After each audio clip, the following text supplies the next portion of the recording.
بعض لوگ بزرگوں کی قبور پر پھول چڑھاتے ہیں اور دلیل دیتے ہیں کہ حضور صلی اللہ علیہ وسلم نے 2 قبروں پر ہری شاخ لگائی تھی، اس کی تفصیل سے وضاحت فرما دیں۔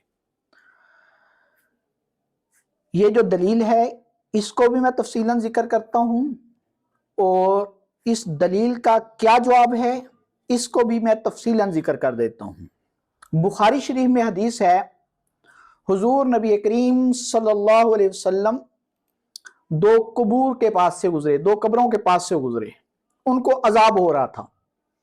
آپ علیہ الصلوۃ والسلام وہاں ٹھہر گئے۔ آپ علیہ الصلوۃ والسلام نے ارشاد فرمایا، ان دونوں کو عذاب ہو رہا ہے، میرے پاس 2 ہری اور تر شاخ، ایک ہری اور تر شاخ لے آؤ۔ ایک درخت کی ہری تر شاخ لائی گئی، خشک شاخ نہیں تھی۔ اس ٹہنی کو فشکھا بنصفین، آپ علیہ الصلوۃ والسلام نے اس شاخ کو 2 حصوں میں درمیان سے چیرا ہے۔ بعض احادیث میں، لیکن وہ تھوڑی احادیث ہیں جہاں پر کسرہا کے الفاظ ہیں کہ توڑا ہے، لیکن زیادہ تر لفظ آتا ہے فشکھا بنصفین، آپ علیہ الصلوۃ والسلام نے اس شاخ کو چیرا ہے، درمیان سے چیرا ہے۔ یہ خرق عادت ہے، ایسے نہیں کیا جاتا کہ درمیان سے چیرنا ہو۔ آپ علیہ الصلوۃ والسلام نے اس شاخ کو درمیان سے چیرا۔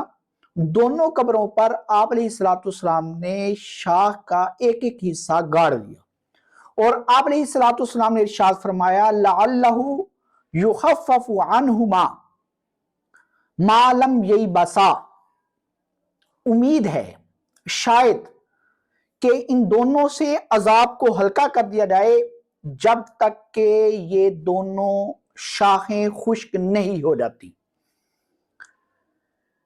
بعض حضرات نے اسی حدیث کو دلیل بنا کر کہ آپ علیہ الصلوۃ والسلام نے ہری اور تر شاخ قبر پر گاڑی ہے، عذاب ہلکا ہو گیا ہے، اسی کو دلیل بنا کر بزرگوں کی قبروں پر پھول ڈالتے ہیں اور یہ سمجھتے ہیں کہ یہ ہم نے بہت ثواب کا کام کیا ہے۔ تو اس کا جواب سماعت کیجئے گا۔ میں نے ان کی دلیل بھی تفصیلاً ذکر کی ہے، اب جواب بھی میں تفصیلاً ذکر کر دیتا ہوں۔ محدثین اس حدیث کو معجزات میں ذکر کرتے ہیں۔ بعض محدثین نے اس کو طہارت میں بھی ذکر کیا ہے۔ اس کی وجہ یہ ہے کہ آپ علیہ الصلوۃ والسلام نے ارشاد فرمایا تھا کہ ان دونوں کو عذاب ہو رہا ہے، اور عذاب کی وجہ یہ ہے کہ ایک قبر والا پیشاب کے قطروں سے نہیں بچتا تھا اور دوسرا قبر والا وہ چوری اور غیبت کیا کرتا تھا، اس وجہ سے عذاب ہو رہا ہے۔ یہ طہارت کے باب میں بھی ذکر کیا ہے، لیکن زیادہ تر محدثین نے اس کو معجزات میں ذکر کیا ہے، اور معجزہ خرق عادت ہوتا ہے، اور معجزے کا صدور انبیاء کے ہاتھوں سے ہوتا ہے، پیچھے اللہ کی طاقت ہوتی ہے، اور اللہ تعالیٰ انبیاء کے ہاتھوں سے معجزے کا صدور اس وجہ سے کرتے ہیں تاکہ لوگوں کو پتہ چل جائے، لوگوں پر ظاہر ہو جائے کہ یہ سچے نبی ہیں۔ اور یہ بھی آتا ہے فَلَا يُقَاسُ عَلَيْهِ غَيْرُهُ مِنَ الْمَسَائِلِ الْأُخْرَى، معجزے پر کسی دوسرے مسئلے کو ہم قیاس نہیں کر سکتے، کیونکہ یہ معجزہ تھا، لہٰذا اس پر کسی اور کو قیاس نہیں کر سکتے، اور یہ خرق عادت تھی، اور آپ علیہ الصلوۃ والسلام کی خصوصیت تھی۔ آپ علیہ الصلوۃ والسلام کو وحی کے ذریعے بتا دیا گیا تھا۔ اس کی دلیل کہ یہ آپ علیہ الصلوۃ والسلام کی خصوصیت تھی اور آپ کو وحی کے ذریعے بتایا گیا تھا، کیونکہ آپ علیہ الصلوۃ والسلام نے ان 2 قبروں پر ٹہنی لگائی ہے، شاخ لگائی ہے، اس کے بعد کسی اور قبر پر نہیں لگائی۔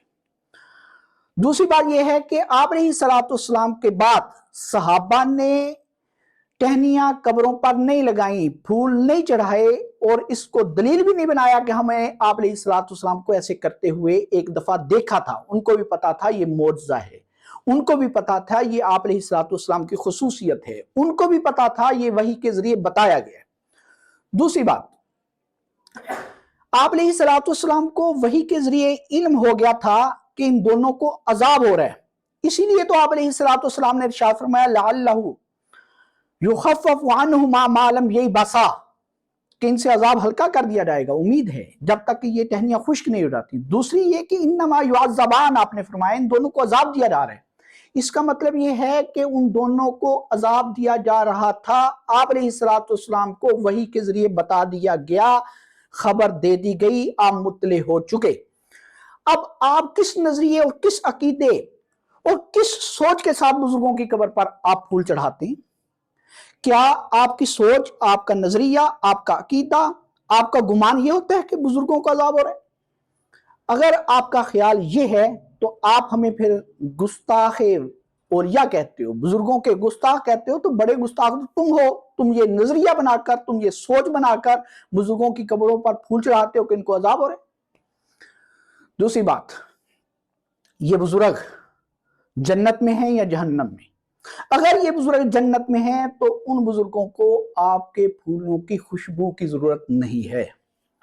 اگر یہ بزرگ اللہ نہ کرے، خدا نہ خواستہ جہنم میں ہے تو ان کو چھٹی کون دے گا کہ یہ آ کر پھول سونگیں؟ لہٰذا یہ معجزات میں ذکر کی گئی حدیث، اس حدیث کو دلیل بنا کر قبروں پر پھول نہ چڑھایا کریں، یہ بدعت ہے۔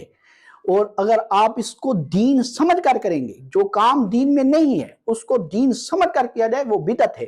اور اگر آپ اس کو ثواب کی نیت سے دین سمجھ کر کرتے ہو تو یہ بدعت ہے، اس سے بچنا ضروری ہے، اس سے چھوڑنا واجب ہے۔ اللہ تعالیٰ مجھے اور آپ کو عمل کرنے کی توفیق نصیب فرمائے۔